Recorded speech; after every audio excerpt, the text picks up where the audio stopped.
નમસ્તે મિત્રો, હું નીરજ જોશી કાવ્યાશીષ એકેડમીમાં આપનું સ્વાગત કરું છું. આજે આપણે પેટા હિસાબનીસ અને સબ ઓડિટરની આવનારી પરીક્ષાની તૈયારીના ભાગરૂપે બેન્કિંગના મહત્વપૂર્ણ પ્રશ્નો કે જે આપણી પરીક્ષામાં પૂછાઈ શકે તેવા છે કે જે પરીક્ષામાં આપણને ખૂબ જ મહત્વપૂર્ણ સાબિત થશે. તો તેવા પ્રશ્નો હું તમારી માટે આજે લઈને આવ્યો છું. તો જો તમને આ વિડીયો પસંદ આવે તો તમારે આ વિડીયોને લાઇક કરો અને તમારા મિત્રોને આ વિડીયો શેર કરો અને આવા નવા વિડીયો મેળવવા માટે અમારી ચેનલને સબસ્ક્રાઈબ કરી અને બેલ આઇકન પર પ્રેસ કરો.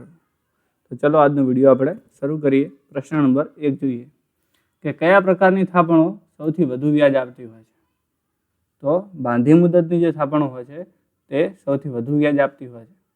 અને સાથે સાથે એક વસ્તુ બીજી પણ જોઈ લઈએ કે જે ચાલુ ખાતા ઉપર કોઈ પણ લગભગ ના બરોબર વ્યાજ આપવામાં આવતું નથી. એના પછીનો પ્રશ્ન જોઈએ કે કોણ બેંકનું ખાતું ખોલાવી શકે? તો ભારતીય નાગરિક હોય એવી વ્યક્તિ, બિન રહેવાસી ભારતીય હોય અને નિરીક્ષક હોય. તો આ તમામ એ બેંકમાં ખાતું ખોલાવી શકાય. એટલે આપણો જવાબ થશે ડી, ઉપરોક્ત તમામ. એના પછીનો પ્રશ્ન જોઈએ તો કે નામાંકન ખાલી જગ્યા ખાતામાં કરી શકાય છે. તો જે નામાંકન છે તે બચત ખાતું હોય, રિકવરિંગ ડિપોઝિટ ખાતું હોય કે પછી બાંધી મુદતનું ખાતું હોય, આ બધામાં નામાંકન કરી શકાય છે. એટલે આપણો જવાબ થશે ઓપ્શન ડી, આપેલ તમામ. એના પછીનો પ્રશ્ન જોઈએ કે ભારતીય વાણિજ્ય બેંકોને આમાં વર્ગીકૃત કરવામાં આવે છે. તો ભારતીય જે વાણિજ્ય બેંકો છે એને 3 ભાગમાં વર્ગીકૃત કરવામાં આવે છે. એક તો જાહેર ક્ષેત્રની બેંકો, એક વિદેશી બેંકો અને ખાનગી બેંકો. એમ ઉપરોક્ત તમામમાં વાણિજ્ય બેંકને વર્ગીકૃત કરવામાં આવે છે. તો આપણો સાચો જવાબ થશે આપેલા તમામ. એના પછીનો પ્રશ્ન જોઈએ તો બેન્કિંગ ક્ષેત્રમાં ALM શબ્દનો વિસ્તૃત સ્વરૂપ શું થશે? તો બેન્કિંગ ક્ષેત્રમાં ALM નું વિસ્તૃત સ્વરૂપ થશે સંપત્તિ જવાબદારીનું સંચાલન, એટલે કે એસેટ્સ લાયબિલિટી મેનેજમેન્ટ. એના પછીનો પ્રશ્ન જોઈએ કે RBI દ્વારા ભારતમાં બિલની ફરીથી કચેરી દ્વારા વ્યાપારી બેંકોને નાણાં આપવા માટે લેવામાં આવતા વ્યાજ દરને નીચેનામાંથી કયો દર કહેવામાં આવે છે? તો RBI દ્વારા જે ભારતીય વ્યાપારી બેંકો જે છે તેમને જે નાણાં આપવામાં આવે છે તેના પર RBI દ્વારા થોડોક વ્યાજ લેવામાં આવતું હોય છે. તો જે દરે RBI વ્યાજ લેતી હોય છે તો તેવા દરને બેંક દર તરીકે ઓળખવામાં આવે છે. પરંતુ જ્યારે વ્યાપારી બેંકોને ટૂંકા સમયની નાણાંની જરૂરિયાત ઉદ્ભવે તો તેવા સમય માટે જે RBI પાસેથી પૈસા લે છે તો તેવા સમય માટે બેંક દર જેટલું વ્યાજ નહીં પરંતુ રેપો રેટ જેટલું વ્યાજ આપતું હોય છે. અને જ્યારે વેપારી બેંકો પોતાની વધેલી જે મૂડી હોય છે તે RBIની અંદર તે નિવેશ કરે ત્યારે તેના પર RBI જે વ્યાજ દર આપતી હોય છે તો તેવા દરને રિઝર્વ રેપો રેટ કહેવામાં આવતો હોય છે. એના પછીનો આપણે પ્રશ્ન જોઈએ તો CRRનું સંપૂર્ણ સ્વરૂપ શું છે? તો CRRનું સંપૂર્ણ સ્વરૂપ થશે કેશ રિઝર્વ રેશિયો, કે જેના દ્વારા બેંક RBI એ નાણાં બજાર પર નિયંત્રણ રાખતી હોય છે. Cache reserve ratio. એના પછીનો પ્રશ્ન જોઈએ તો બેન્કિંગ સુપરવિઝન પરની બેંક સિલક કમિટી ખાલી જગ્યા તરીકે પણ જાણીતી છે. તો બેન્કિંગ સુપરવિઝન પર બેંક સિલક કમિટી તે આંતરરાષ્ટ્રીય સમાધાન સમિતિ માટેની બેંક તરીકે જાણીતી છે. બેન્કિંગ સુપરવિઝન પરની બેસલ કમિટી જે છે તે આંતરરાષ્ટ્રીય સમાધાન સમિતિ માટેની બેંક તરીકે જાણીતી છે. એના પછીનો પ્રશ્ન જોઈએ કે કોમર્શિયલ પેપર કોણ બહાર પાડે છે? તો કોમર્શિયલ પેપર જે છે તે બેંકો બહાર પાડતી હોય છે. નેક્સ્ટ પ્રશ્ન જોઈએ તો કે સ્વિફ્ટનું પૂરું નામ જણાવો. તો સ્વિફ્ટનું પૂરું નામ થશે society for world wide interbank finance. સ્વિફ્ટનું પૂરું નામ થશે society for world wide interbank finance. એ ફાઇનાન્શિયલ એ સ્વિફ્ટનું પૂરું નામ થશે. ટેલિકોમ્યુનિકેશન સાથે પૂરું નામ જોઈ લઈએ કે society for world wide interbank financial telecommunication. આ બહુ બધી પરીક્ષામાં પૂછાઈ ગયેલું છે સ્વિફ્ટનું. તો એક જગ્યાએ નોટ કરી દેવું કે સ્વિફ્ટનું પૂરું નામ શું છે. એના પછીનો પ્રશ્ન જોઈએ કે ગ્રામીણ બેંકો માટે નીચેનામાંથી કઈ મુખ્ય બેન્કિંગ ઇન્ફ્રાસ્ટ્રક્ચરની સ્થાપના કરે છે? તો નાબાર્ડ જે છે તે ગ્રામીણ બેન્કો માટેની મુખ્ય બેન્કિંગ ઇન્ફ્રાસ્ટ્રક્ચરની સ્થાપના કરેલ છે. એના પછીનો પ્રશ્ન જોઈએ તો કે ભારતમાં મ્યુચ્યુઅલ ફંડમાં કોણ નિયમન કરે છે? તો ભારતમાં મ્યુચ્યુઅલ ફંડનું નિયમન સેબી દ્વારા કરવામાં આવતું હોય છે. કારણ કે મ્યુચ્યુઅલ ફંડ એ એક પ્રકારનો મૂડી બજારનો ભાગ છે, માટે મ્યુચ્યુઅલ ફંડનું નિયમન એ સેબી દ્વારા કરવામાં આવતું હોય છે. આની સાથે સાથે થોડું એ પણ જાણી લઈએ કે મૂડી બજારનું નિયમન સેબી દ્વારા કરવામાં આવે છે, જ્યારે નાણાં બજારનું નિયમન એ આરબીઆઈ દ્વારા કરવામાં આવે છે. એના પછીનો પ્રશ્ન જોઈએ કે ફિયાટ મની એટલે શું? તો ફિયાટ મની એટલે ચલણને સરકારી ગેરંટી દ્વારા સમર્થન આપવામાં આવે ત્યારે તેવી મની એટલે કે તેવા નાણાંને ફિયાટ મની તરીકે ઓળખવામાં આવે છે. જે ચલણને સરકારી ગેરંટી દ્વારા સમર્થન આપવામાં આવતું હોય તો એવા પૈસાને ફિયાટ મની કહેવાય. એના પછીનો પ્રશ્ન જોઈએ કે નિશ્ચિત ધોરણે સરકારી સિક્યુરિટીઝ પરના વ્યાજ તરીકે ઓળખાય છે. તો નિશ્ચિત ધોરણે સરકારી સિક્યુરિટી પરના વ્યાજ તરીકે કૂપનો ઓળખવામાં આવે છે, કે તેના પર કૂપનો બહાર પાડવામાં આવતી હોય છે. એના પછીનો પ્રશ્ન જોઈએ કે બેન્કો માટે બેંક રેટ કોણ સેટ કરે છે? તો બેન્કો માટે બેંક રેટ છે તે આરબીઆઈ દ્વારા નક્કી કરવામાં આવતો હોય છે. એના પછીનો પ્રશ્ન જોઈએ કે SLR ટકાવારી તરીકે જાળવવામાં આવે છે. તો SLR જે છે તે ચોખ્ખી માંગ અને સમયની જવાબદારીની ટકાવારી તરીકે જાળવવામાં આવે છે. SLR એ ચોખ્ખી માંગ અને સમયની જવાબદારી તરીકે જાળવવામાં આવે છે. એના પછીનો પ્રશ્ન જોઈએ કે બેન્કો દ્વારા જાળવવાનું મહત્તમ વૈધાનિક પ્રવાહિતા ગુણોત્તર. તો બેન્કો દ્વારા જે જાળવવાનું વધુમાં વધુ પ્રવાહિતા ગુણોત્તર એ 40% છે.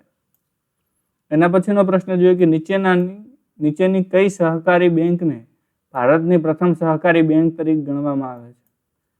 તો આપણો સાચો જવાબ થશે કે અન્યોન્યા સરકારી બેંક એ ભારતની સૌ પ્રથમ સરકારી બેંક તરીકે ઓળખવામાં આવે છે. અન્યોન્યા સરકારી બેંક. એના પછીનો પ્રશ્ન જોઈએ કે ભારતમાં સહકારી બેંકો ખાલી જગ્યા હેઠળ નોંધાયેલી છે. તો જે સહકારી બેંકો છે તે બેન્કિંગ કાયદા એટલે કે સરકારી મંડળીઓના અધિનિયમ 1965 હેઠળ નોંધાયેલી છે. આની સાથે સાથે એ પણ જાણી લઈએ કે સહકારી મંડળીઓનો અધિનિયમ તે 1965માં ઘડવામાં આવેલો છે અને બેન્કિંગ રેગ્યુલેટરી એક્ટ 1949માં અને કંપનીઓનો અધિનિયમ 1956માં. આ યાદ રાખો. એના પછીનો પ્રશ્ન જોઈએ કે સરકારી વિકાસ બેંકોની સ્થાપના ખાલી જગ્યા દ્વારા કરવામાં આવી છે. તો સરકારી વિકાસ બેંકની સ્થાપના તે નાબાર્ડ દ્વારા કરવામાં આવેલી છે. સરકારી વિકાસ બેંકની સ્થાપના નાબાર્ડ દ્વારા કરવામાં આવી છે. એના પછીનો પ્રશ્ન જોઈએ તો કે ભારતની સહકારી બેંકો ખાલી જગ્યા માટે ગ્રામીણ વિસ્તારોમાં નાણાં આપતી નથી. તો નાના પાયાના એકમો માટે ભારતની સહકારી બેંકો ગ્રામીણ વિસ્તારોમાં નાણાં આપતી નથી, પરંતુ ખેતી, પશુપાલન અને દૂધ ઉદ્યોગ માટે ભારતીય સહકારી બેંકો ગ્રામીણ વિસ્તારોમાં નાણાં આપે છે, પરંતુ નાના પાયે એકમો શરૂ કરવા માટે આપતી નથી. એના પછીનો પ્રશ્ન જોઈએ તો કે ભારતમાં સહકારી બેંકોની સિસ્ટમ ખાલી જગ્યા સ્તરની છે. તો ભારતમાં સહકારી બેંકોની સિસ્ટમ એ 3 સ્તરની સિસ્ટમ તરીકે જોવા મળતી હોય છે. એના પછીનો પ્રશ્ન જોઈએ કે મધ્યસ્થ સહકારી બેંકનું મુખ્ય મથક ખાલી જગ્યા પર છે.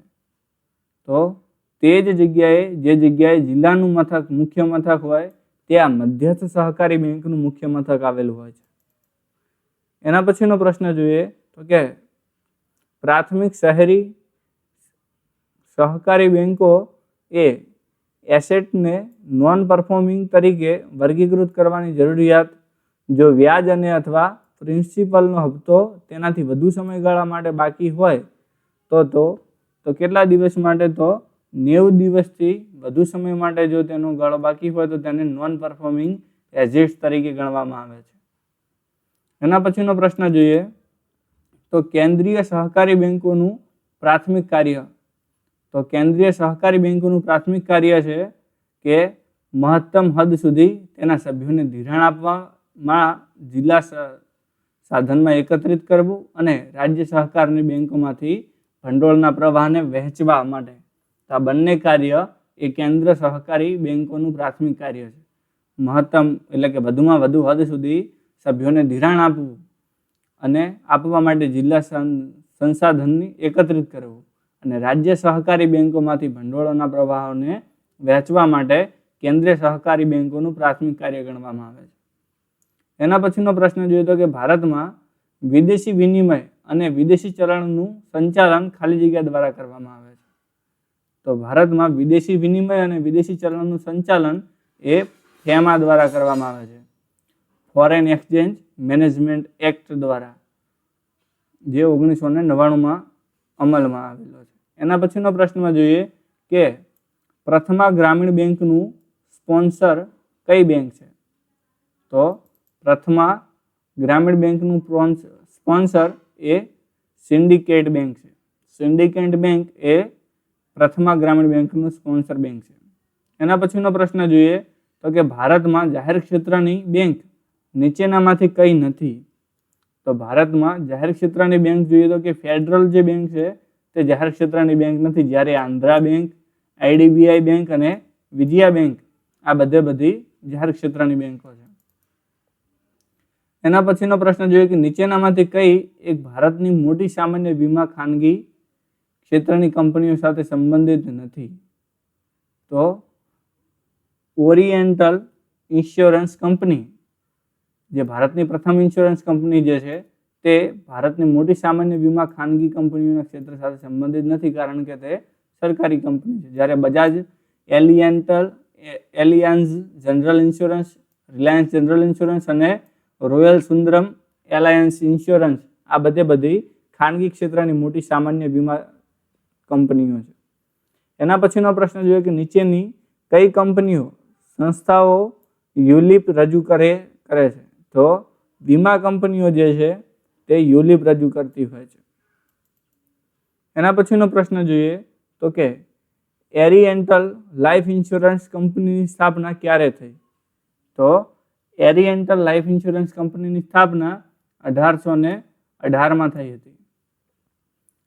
એના પછીનો પ્રશ્ન જોઈએ કે જીવન વીમા ક્ષેત્રનું રાષ્ટ્રીયકરણ ક્યારે કરવામાં આવ્યું? તો જીવન વીમા ક્ષેત્ર એટલે કે આપણી જે એલઆઈસી છે તેનું રાષ્ટ્રીયકરણ 1956માં કરવામાં આવ્યું હતું.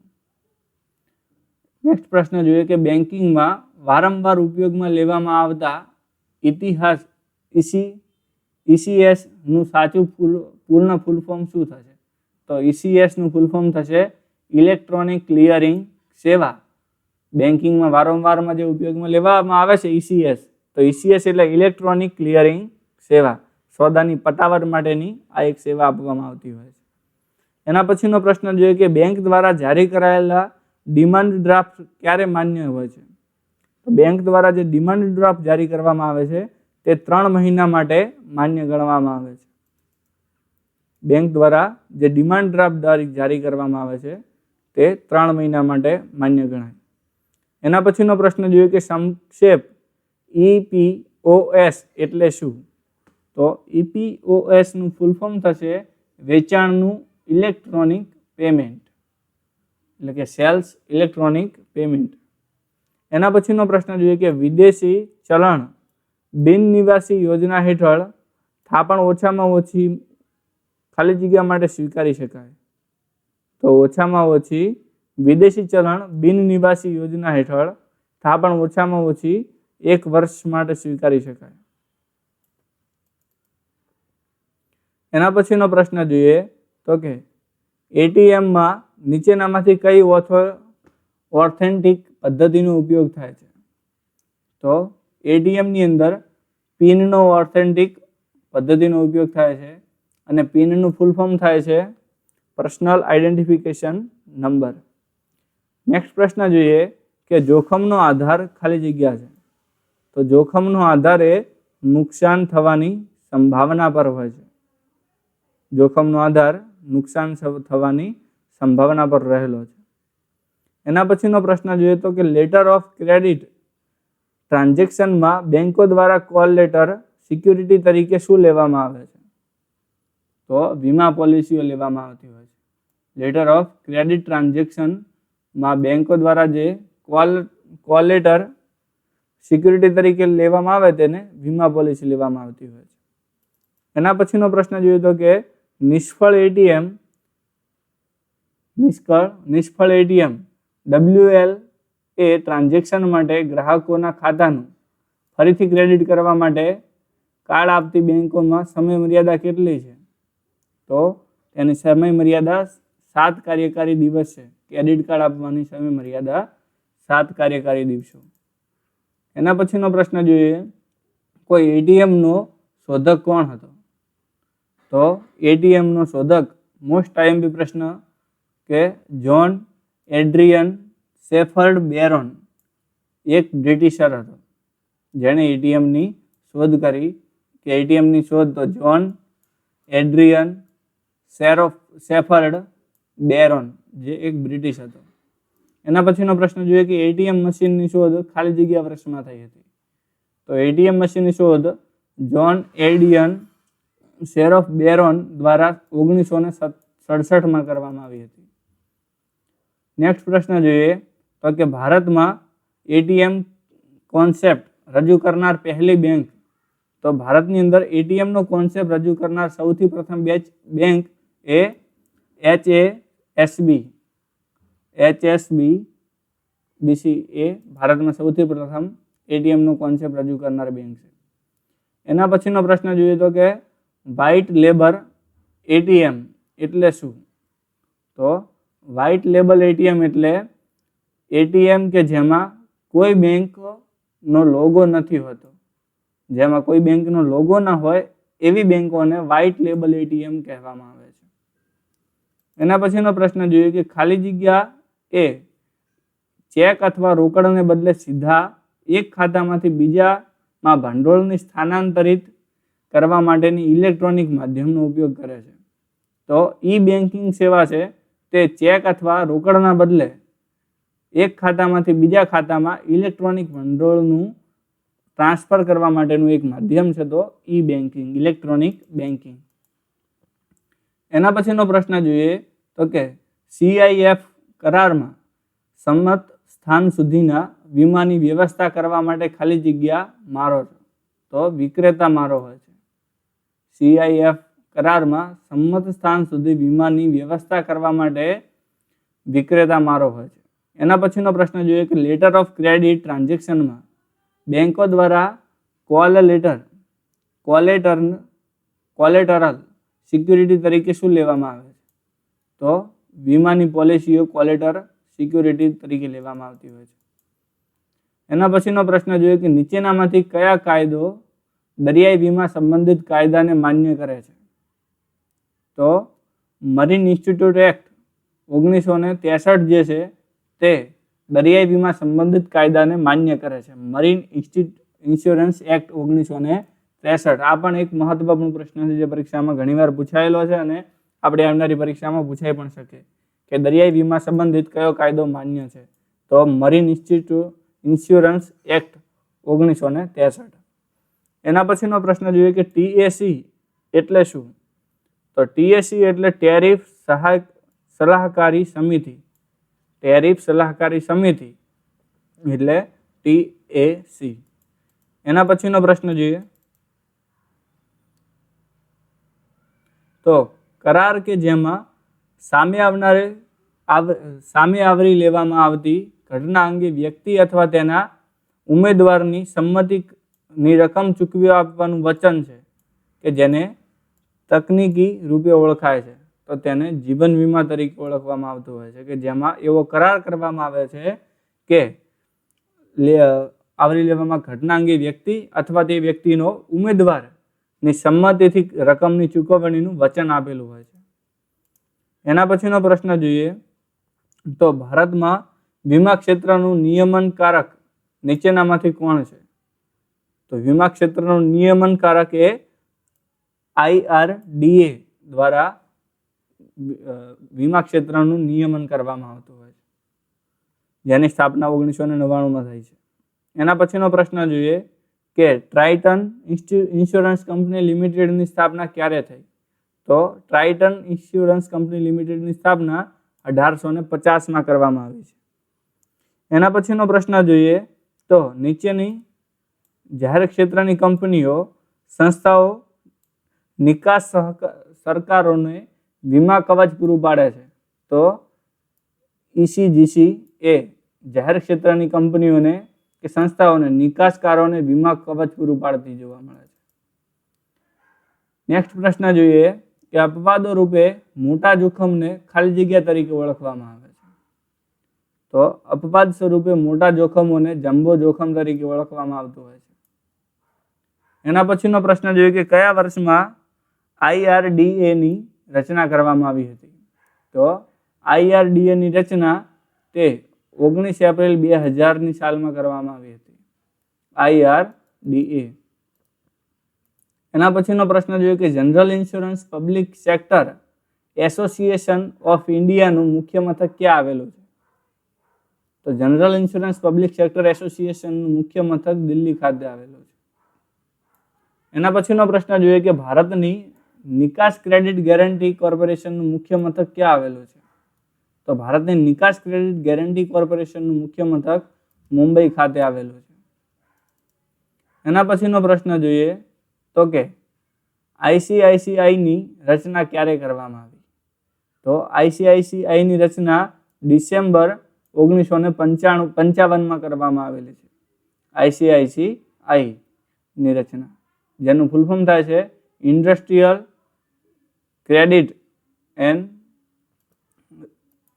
Investment development bank of India. એના પછીનો પ્રશ્ન જોઈએ કે 1148માં સ્થાપિત થયેલ પ્રથમ બેંક કઈ હતી? તો 1148માં જે પ્રથમ સ્થાપિત થયેલી બેંક છે તે બેંકનું નામ છે ડી કાસા ડી સેન જીર્જિયો. 1148માં સ્થાપેલી પ્રથમ બેંક ડી કાસા ડી સેન જીર્જિયો. એના પછીનો પ્રશ્ન જોઈએ કે બેંકો ઔદ્યોગિક એકમોને કરવામાં આવેલી લોન સામેનું પુનઃ ધિરાણ મેળવી શકે છે. તો બેંકો ઔદ્યોગિક એકમોને જે કરવામાં આવેલી લોન સામેનું જે પુનઃ ધિરાણ છે તે આપણા આ પ્રશ્નનો સાચો જવાબ થશે કે IDBI પાસેથી મેળવી શકે છે. એના પછીનો પ્રશ્ન જોઈએ તો કે હાલમાં મોટા ભાગની ભારતીય બેંકો આ હેઠળ આવી હોય છે. તો શાખા બેન્કિંગ સિસ્ટમ હેઠળ આવેલી છે. હાલમાં ભારતની મોટા ભાગની બેંકો એ શાખા બેન્કિંગ સિસ્ટમ અંતર્ગત આવેલી છે. એના પછીનો પ્રશ્ન જોઈએ તો કે IDBI ઉદ્યોગોને ટર્મ ફાઇનાન્સ માટે ખાલી જગ્યા સંસ્થા તરીકે ઓળખવામાં આવે છે. તો IDBI ઉદ્યોગોને ટર્મ ફાઇનાન્સ માટે એપેક્સ તરીકે ઓળખવામાં આવતી હોય છે. એના પછીનો પ્રશ્ન જોઈએ કે ખાલી જગ્યા દ્વારા બેન્કિંગ અર્થનું નિવેદન આપવામાં આવ્યું છે. તો HG હાર્ટ, B વ્હાઇટ હેડ અને ક્નાઇલી આ બધા દ્વારા બેન્કિંગનું અર્થનું નિવેદન આપવામાં આવેલું છે. એના પછીનો પ્રશ્ન જોઈએ તો કે કાયદા અનુસાર બેંકના વર્ગીકરણ છે. તો કાયદા અનુસાર ખાનગી બેંક અને અનુસૂચિત બેંક ખાનગી બેંક અને અનુસૂચિત બેંક એમ બે વર્ગીકરણ કરવામાં આવે છે. એના પછીનો પ્રશ્ન જોઈએ કે કયા વર્ષમાં વિશ્વની પ્રથમ સેન્ટ્રલ બેંકની સ્થાપના થઈ? તો વિશ્વની પ્રથમ સેન્ટ્રલ બેંકની સ્થાપના 1668માં થઈ હતી, જે વિશ્વની બેંકો પર નિયંત્રણ કરતી હતી. એના પછીનો પ્રશ્ન જોઈએ કે ખાલી જગ્યા અનુસાર બેંકનું વર્ગીકરણ શક્ય છે. તો બેંકનું વર્ગીકરણ એ માલિકીના, કાયદાના અને કાર્યના આધારે શક્ય છે. એના પછીનો પ્રશ્ન જોઈએ કે જર્મનની હોમબર્ગ શહેરમાં સૌ પ્રથમ કયા વર્ષે બચત બેંકોની સ્થાપના કરવામાં આવી હતી?